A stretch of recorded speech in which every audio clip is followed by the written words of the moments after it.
Hi there, everyone. Welcome to Taiwan Talk. I'm your host, Alex Lewis. Another month of September has come and gone, which is a good time for us to look back at some of the important events from September in years past. This week, we're joined by Taipei Times features reporter Han Cheung to talk about his weekly column, Taiwan in Time. Taiwan in Time is a column about Taiwan's history that is published every Sunday, and it spotlights important or interesting events around the nation that have anniversaries that week. Let's start with the first week of September with the article titled The Former President's Reversal. Han writes about how Li Denghui adhered to KMT's pro-unification One China stance during much of his political career, but how he veered off and eventually broke off from the party in the early 2000s. This one was basically like just a chronology of Li Denghui, former President Li Denghui's change in stance, because when he first started as a politician, there was only the KMT, so he joined that and he followed their, pro-unification, One China rules, but once he solidified his power, he actually started to push for more Taiwanization, more native, and then he became outright independence advocate. And the anchor of the article is the 2003 march on September 6th, where he was the main leader of the march that was to rename the country from Republic of China to Taiwan. Okay, so he kind of led that revolution of the name of the country. Yeah, he did. He was the main speaker and that stuff. And yeah, I found that really interesting because how, it takes some courage to do that and break party lines and push your own agenda, and then he finally got kicked out of the KMT because of that. Yeah, and then he was free to pursue his own agenda. I mean, he's a controversial figure because, some people accuse him of, being Japanese, and he said that. He had a Japanese name. He grew up during the period where the Japanese were really pushing for everybody to identify as Japanese, but it seems that he also has Taiwan independence and Taiwan as a country, in his strong interests as well. Yes. Yeah, I can see how he's a controversial, polarizing figure because, I guess he grew up in Japanese colonial times and then he worked in the KMT government, and then afterwards he's strayed away from the KMT, so it's really hard to, I guess, define the guy. Yeah, it is. And so I just tried to, use this one aspect of him. We don't want to talk about, all the different controversies, and because there's too much to talk about. So I just focused on his stance on the definition of Taiwan and its status. And so what was the most interesting takeaway for you from writing this article?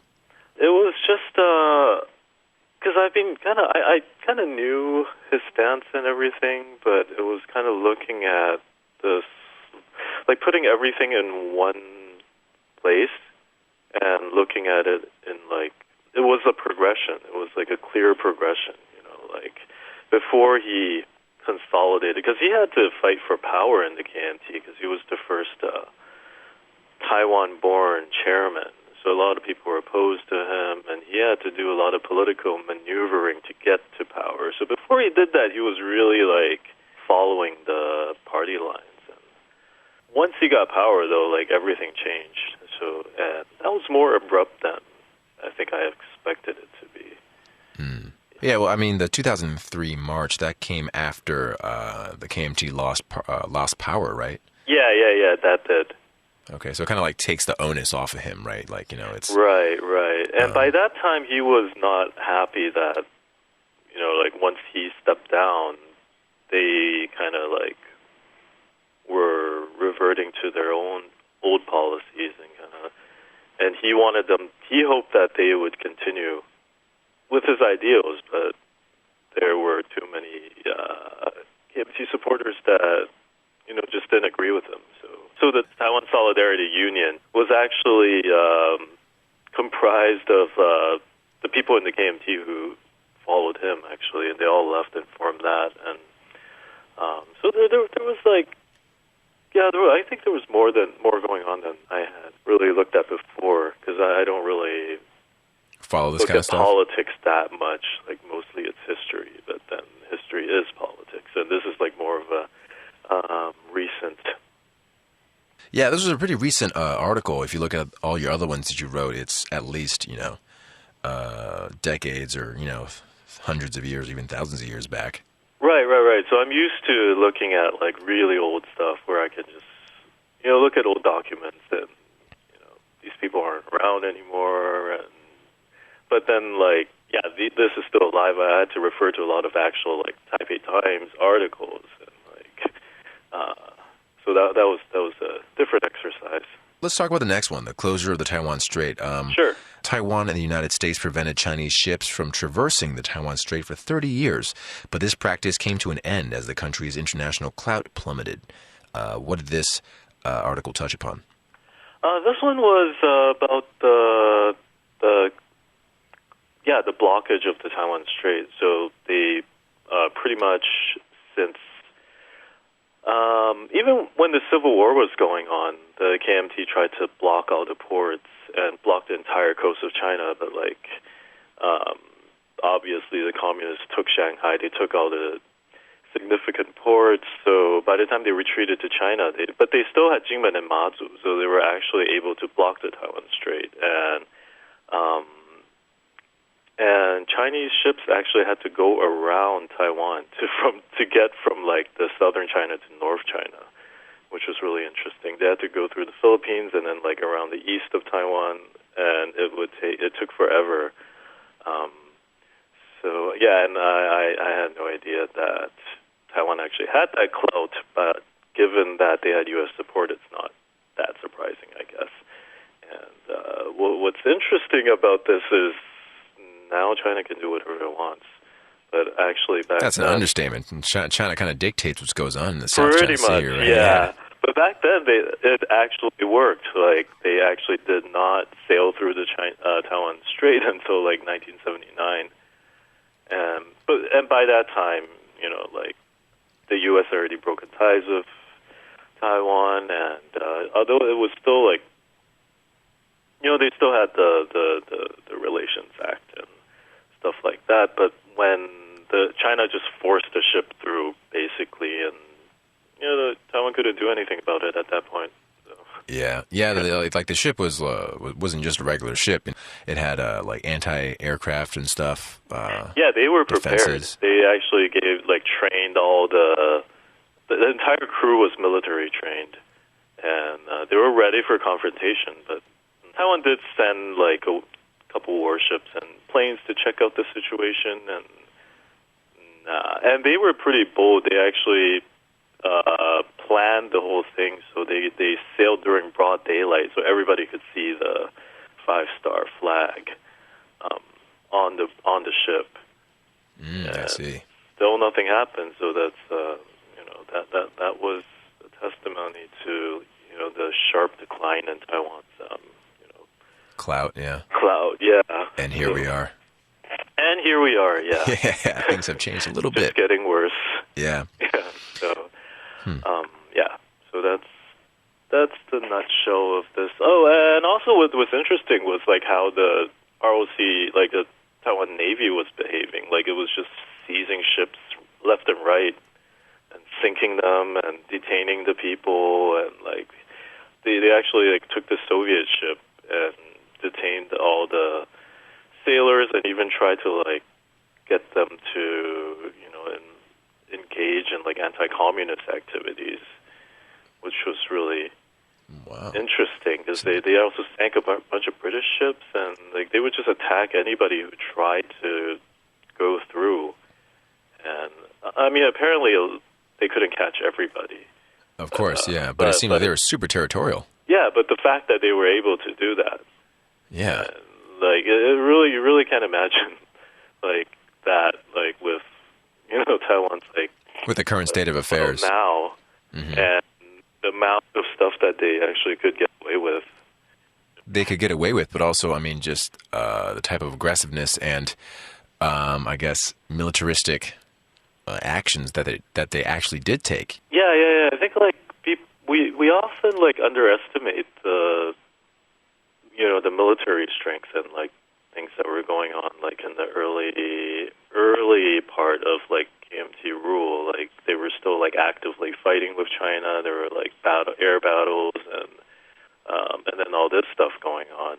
The next article we'll take a look at is titled Abandoned by the Rising Sun, and reports on how for several decades after World War II, Japan refused to compensate Taiwanese soldiers who helped in the war effort. So Taiwan was part of Japan during the entire World War II, right? So obviously Taiwanese would be fighting for the Japanese. And there were quite a few Taiwanese. Like the statistics show that over 200,000 Taiwanese served in the army in different capacities. I think most of them were auxiliary forces. They weren't actual soldiers because Japanese didn't actually start drafting Taiwanese until the tail end of the war. But they would send them as agricultural support troops or transport, and they were all over the place. The guy I highlighted in the article actually was sent to Papua New Guinea to farm and to produce food for the Japanese soldiers stationed there when that part of the world was under Japanese occupation. But at the end of the war, all these people lost Japanese citizenship, and then Japan didn't want to take responsibility anymore towards the Taiwanese that went to war, or the ones who died, or the ones who were severely injured. Like this guy I wrote about, he lost an arm, he lost an eye, and he lost hearing in his right ear, and he got nothing for it.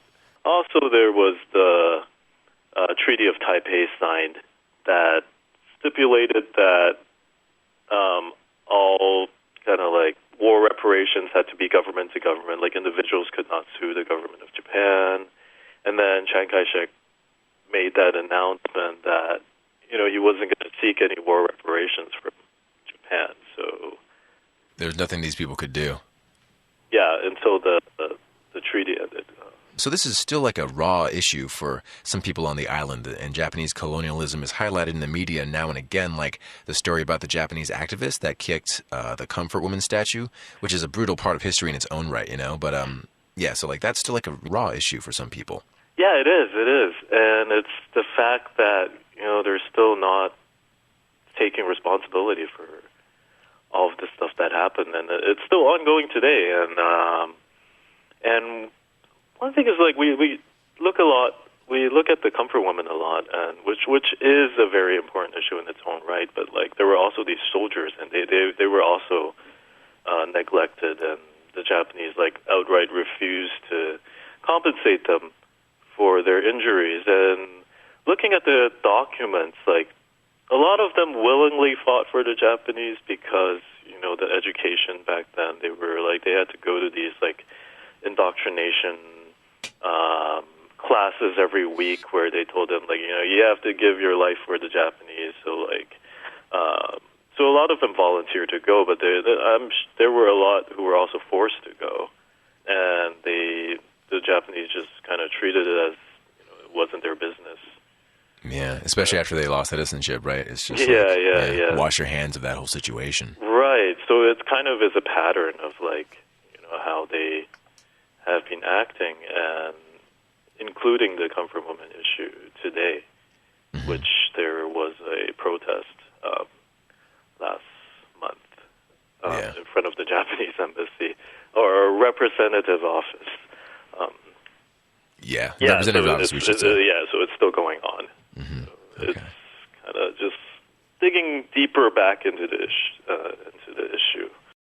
The last article that you wrote was The Admiral's Secret Plan.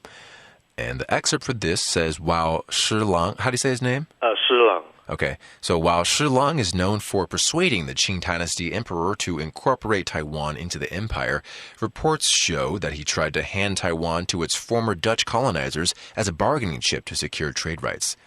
So tell me about this. So this happened in the 1600s. Yeah. Well, this one was really hard to write because it was so convoluted. He had this grand master plan, get rich plan, Game of Thrones kind of thing. Yeah, really. And trying to he was playing all sides. He was convincing the emperor to annex Taiwan because okay, so a little bit of background. Back then, Taiwan was nominally ruled by Zheng Gong and his empire. He he wanted to use it as a base to, like overthrow the Qing. Of course, they didn't rule the entire Taiwan, but they had an empire there. Well, more like a kingdom. And then, so it actually survived for several generations. So this guy was like his grandson. And so Shi Lang actually led the forces to Taiwan and destroyed the kingdom. And then there was the question of what to do with Taiwan. So that became a huge debate in the Qing court. And some people were like, it's not worth our resources, and let's just leave it be. Or one guy was even like, why don't we invite the Dutch back, and so they could govern it for us, and then we could just collect like tribute from them, right? Mm-hmm. And then, but Shi Lang was actually, he's known for like really trying to persuade the emperor that, like Taiwan has a lot of fertile land, like it is really strategic and we should hold on to it and like things like that. But on the other hand, he was dealing with the Dutch and the British and like trying to get them to, because, this is really complicated. Basically, he's from Fujian province. He was like the admiral of Fujian province. So he wanted to establish kind of like a monopoly on trade there. Mm-hmm. So he was trying to negotiate with the people of the British East India Company and the Dutch East India Company and trying to get them to, establish trade offices in Fujian. And part of how this all relates to Taiwan is he actually seemed to be willing to allow the Dutch to return to Taiwan and take back Taiwan, and in exchange for getting a monopoly on trade through like Fujian province, which is right opposite from Taiwan. So, which really contradicted what he was telling the emperor. Yeah. So basically, I mean, like Shi Lang just came off as a huge villain this whole time. Pretty much, yeah. Like totally just operating out of self-interest and trying to play all sides. His benefit, And you did say Game of Thrones villain, right? He was like, it's basically just trying to play all sides of the political situation, and even after that failed, right? He still took the selfish way out. Yeah, he did. And the interesting thing is all of this was like gathered from a testimony from like the Dutch East India Company. Yeah. Oh, by the way, I wanted to ask you, how hard was it to research something this far back in history? This was from the 1600s, right? Were there a lot of texts about this and everything, or was it just kind of like from just one account? Well, the Dutch East India Company kept really complete records of like all the conversations and everything, and the reports made by the people who were stranded in Taiwan and the people who like Shi Lang was talking to, and so luckily luckily there was a study on the matter. There are a couple mentions of the matter, but there's a whole study on the admiral's plan to return Taiwan to the Dutch, and that person who wrote it, Cheung actually like organized everything for me. So that was really nice. Nice. He mostly went off of like Dutch and Qing records. So it's based on his research on those historic records. So I didn't have to go and dig into it because it was all in Dutch and classical Chinese, which I cannot read.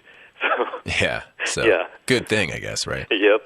Yeah, and the thing that really stood out to me was this part that said that while Shi argued that Taiwan had endless stretches of fertile land where Chinese intermixed with local savages, right? And this is like in the article, right? He uses the word local savages. Yeah. And then most officials did not think much of Taiwan, calling it a speck of dirt on the outer seas with naked, tattooed savages not worthy of spending their resources on, So just like that kind of language, for me, I only really saw when it came from like Western colonizers, and I didn't really see that from Asia until I read this portion. It's obviously ignorance on my part, but I just thought that to be, illuminating for me. Right. Basically, actually the word savages, they use fan, which kind of alludes to like wild people or savages or barbarians or something like that. Right. They actually use that word for like Westerners sometimes too, like the Western barbarians. So anybody who wasn't Chinese basically was a savage. So that kind of included the Aboriginals. And so basically the Chinese settlers on Taiwan were, the civilized people, and everybody else was a savage. And, well, they even considered, like Europeans and like Americans as savages as well. So it was a common term that was used in the early days by like Chinese. So it was like a kind of like a Chinese centricism. And I mean, even when the Europeans were carving up China, they still called them savages or barbarians. So so it was a pretty common term back then. Okay, interesting. So it just seems that a barbarian is anybody who is not like you. Pretty much, yeah. Even since ancient China, that was kind of like China's stance towards the people around them, with them in the center and everybody else. Everybody else was a barbarian. Yeah. That part also like highlighted how little they knew about Taiwan, like a speck of dirt on the outer seas. Like they didn't know how strategic Taiwan was, and like the location, and like how fertile the land is. They were like, oh, it's useless. And then, the funny thing was, it was not until the French tried to take Taiwan in the late 1800s that they were like, oh, this island is actually important. They tried to govern it, and then they lost it to Japan like 10 years later.